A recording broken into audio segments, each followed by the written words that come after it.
I have this this pang of fear that I'm just like about to step onto an airplane and launch myself into something I'm wholly unprepared for. Traveling the well-traveled road. The place that I travel to is the place I will go. I'm going to see my darling, I'm going to see my love. The one that I dream of, but dreaming ain't enough. Bringing her flowers, I'm bringing her my love. I'll bring her my sweetness and stars from...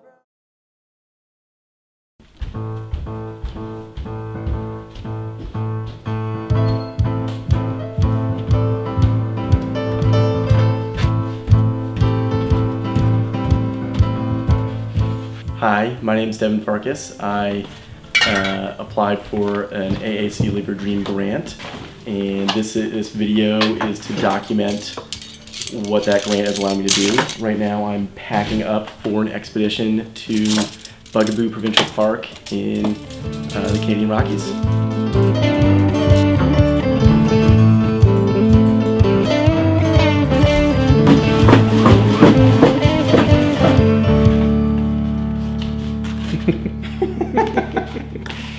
Cereal box is the best checklist material.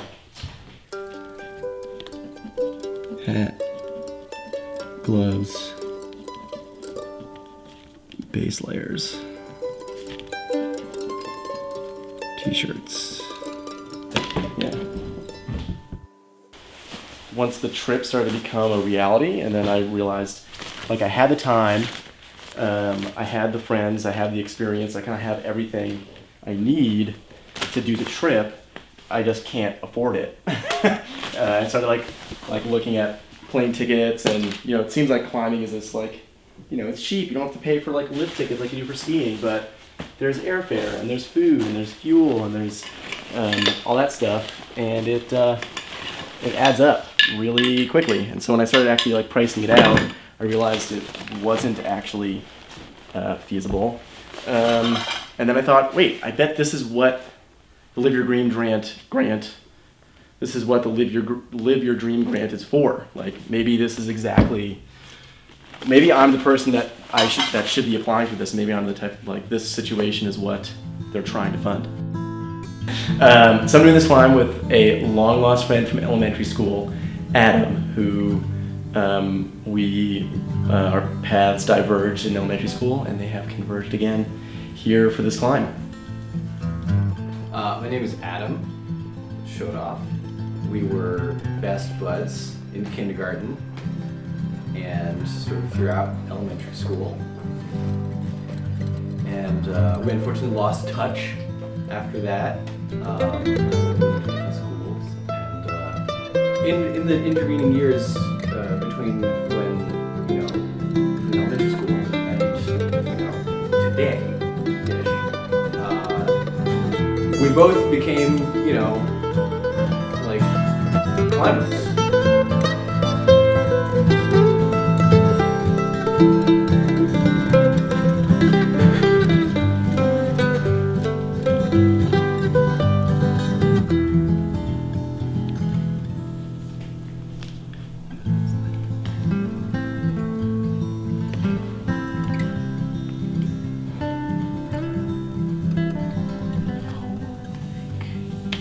I was flipping through a coffee table book, Fred Becky's 100 Favorite Climbs, and in there is Becky Chouinard, and there's just a really impressive picture of the route. I kind of like, I want to climb big mountains, but I also don't want, giant ice falls to collapse while I'm climbing them in the mountains, and I have to deal with like 8,000 meter peak, avalanche death. Becky Chouinard route, depending on who you ask, is anywhere from 22 pitches to 15 pitches. 2,000 feet total. Uh-oh. It's my friend. Yeah, so from one AAC grant recipient to a former AAC grant recipient, what do you think my unknown unknowns are? I think that sun is the biggest objective hazard on The sun. The sun is not to be underestimated. Yes. I think that it's like 85% terrain assessment. I'm worried most about the approach and the descent of the route more than I'm worried about the route itself. What are you most nervous about? I am most nervous about descending. And then the descent is just where everything goes wrong always. So I'm just, nervous about finding the descent route. Say that again. How am I gonna fit all this shit?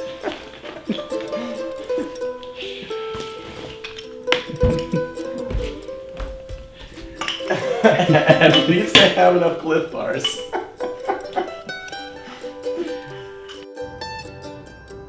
I have this this pang of fear that I'm just about to step onto an airplane and launch myself into something I'm wholly unprepared for. And I kind of push that fear to the background. And then when we were driving up and I saw the ice fall, I was like, this is a real glacier with real crevasses and real ice falls. I was like, oh my god. This is amazing. So we start off the hike up. We know it's going to be intense. It's about 4 kilometers up to the Cane Hut with 2,000 feet elevation gain, so 5,000 feet every kilometer. And then from the Cane Hut up to the Appleby Dome campground, it's another kilometer and another 1,000 feet of elevation gain. Hiking up on the approach to the Bugaboo Spires.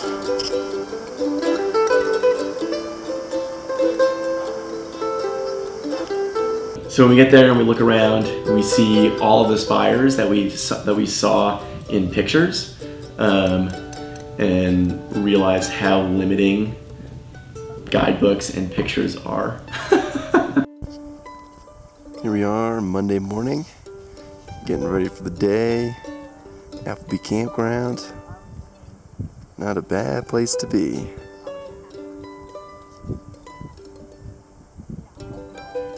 Crescent Tower and Bugaboo Tower.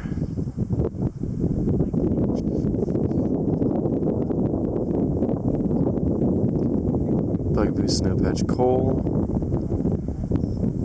and the Snowpatch Spire. What are you doing there? What's that? What are you doing there? Oh, just, belaying Sam up the McTech Arete. Cool. Yeah. How was it? How was the first pitch? In the bugs. Pretty darn awesome. All right.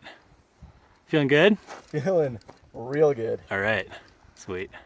The first climb we did, just to kind of get a sense of the area, was the McTech Arete, and each pitch, the leader started up, and halfway up their pitch it started snowing, and then by the time they got to the top of their pitch, it had stopped snowing and then the sun was out. So it was definitely, everyone had warned us about the weather conditions in the Bugaboos being it could snow on you, and so we're like, oh, this is what everyone says. Here goes Adam, taking us up the third pitch of McTech Arete. Looking pretty good.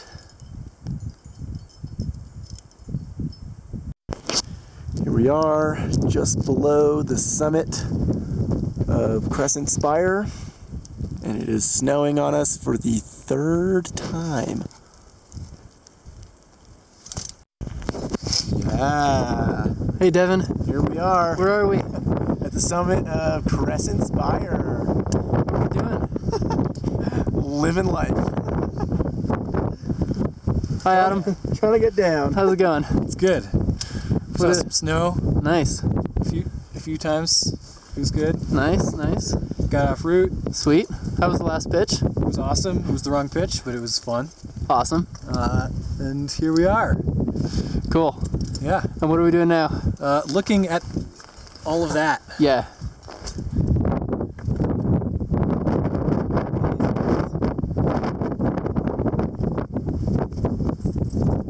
All right, so how was the route? Which route? Becky Chenard route. Oh, we didn't do the Becky Chenard route. There's some huge cornices on the top. Say again? There are huge cornices on the top. So, so the Becky Chenard was not in shape for us to climb, or rather, we were not in shape to climb it in the conditions it was in. So what's plan B? So, unfortunately, plan B is to go for the Northeast Ridge Bugaboo Spire. Yeah, so we. So you're not So this- doing so the this- route. So you're yeah, not yeah, doing the route. Right, so the second day that we were there, the weather reports, it calls for thunderstorms in the afternoon. Tuesday morning, Appleby Campground. Pretty darn socked in with wet snow. Not going climbing today. Instead, cinnamon rolls. Cinnamon rolls!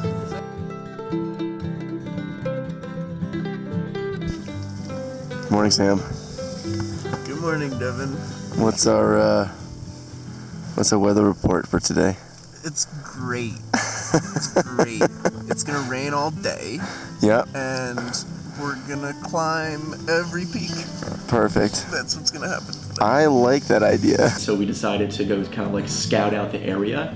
So we go up the Bugaboo Snowpatch Col, which is a snow climb up to the col. It's about 600 feet of climbing on snow.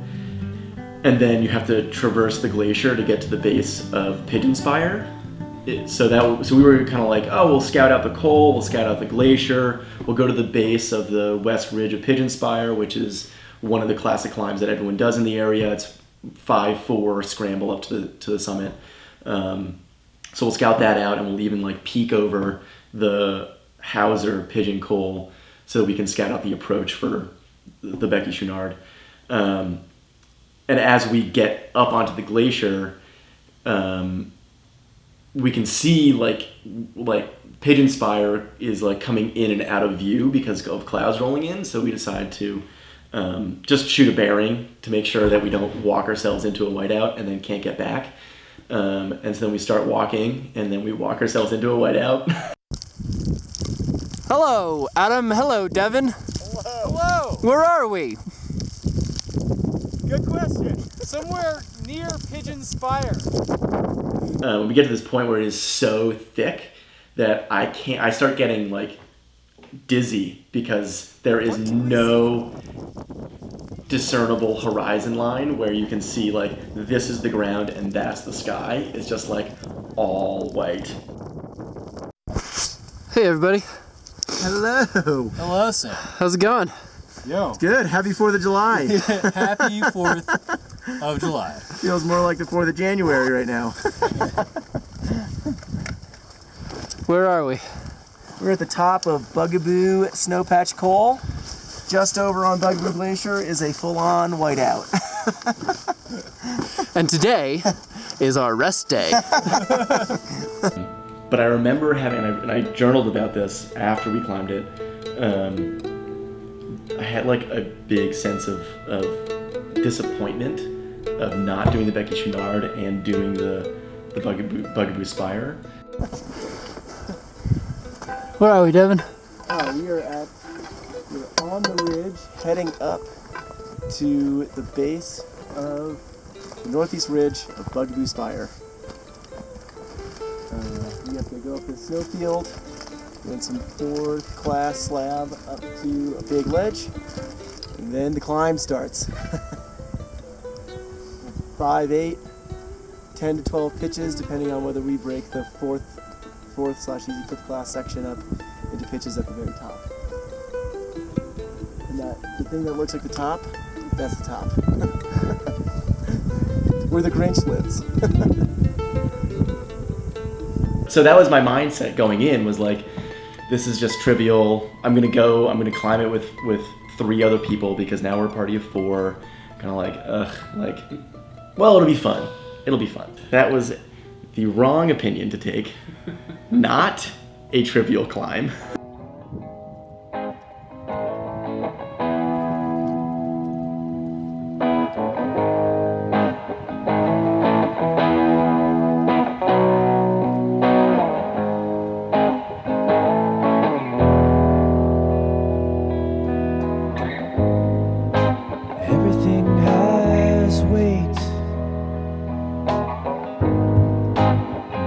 still can't wait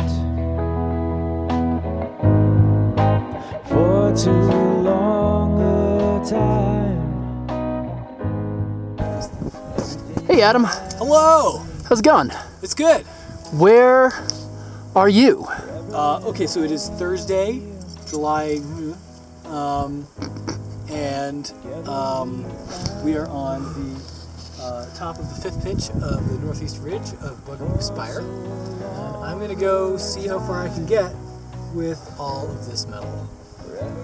So, yeah, Excellent. it's snowing again, but that's okay. How's the climbing been so far? It's been fantastic. There's more of it. What's the view like? Look at it. Really? It's absurd.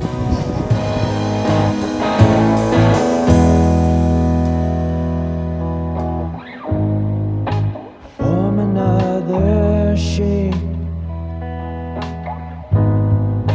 fix it up with tape. We got to the summit at 6 p.m. Or to the north summit at 6 p.m. Are you recording? I am. Hi, Devin. Hello. We're at the summit, the north summit of Bugaboos Spire. Just topped out the northeast ridge, one of the 50 classics. We have to go over there to get to the south summit where the rappels are. It's currently snowing. Clouds rolling in. It's kind of white out. But yeah, we're just going to go at our pace and make it down. If you know what the guidebook is explaining, then it makes total sense. But if you haven't seen what the guidebook is explaining, when it says, traverse the ridge, very exposed, 4th class, it's like, oh, it just took them, it's a sentence explaining it. It can't be that difficult. But it was, in reality, it's way less trivial than one would imagine. So we unexpectedly had to bivvy on the route, which the guidebook warns about. It says that 50% of teams that attempt the route that don't know the descent get benighted, and that is what happened to us. It may not be the route we plan to sleep on, and it may not be the conditions we were planning to sleep on a route, but here we are, sleeping on a route. When I tell people this story, they ask, like, oh my God, how could you possibly sleep? Like, okay, well, after 24 hours of climbing, it's not that hard to just nod off. And so from that point on, the descent was really simple. So we had to traverse more ridgeline, which was not quite as knife edge, but was still very exposed. So we simul-climbed that to get to the next rappel station. And then it was 2 rappels to non-vertical terrain, non-knife edge descending. And at that point, it was like a huge sigh of relief. Like, you could none of us did it, but like you could hear our group like huge exhale, like, oh my God, we made it. Yo, Adam and Devin. How things? Good. Where are we? On the ground.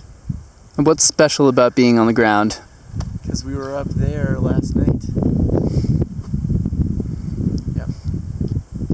Feeling pretty good? Feeling pretty tired. Any other symptoms of a long day? Thirsty. Hungry. Sense of satisfaction.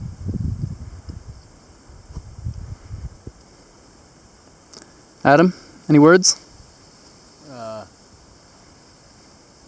Hungry. Tired.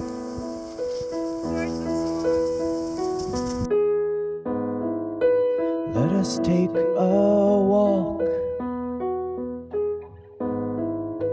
mark our steps with chalk, pull the thread from my sleeve. Let us take a walk. How does the story end? More trees around the bend.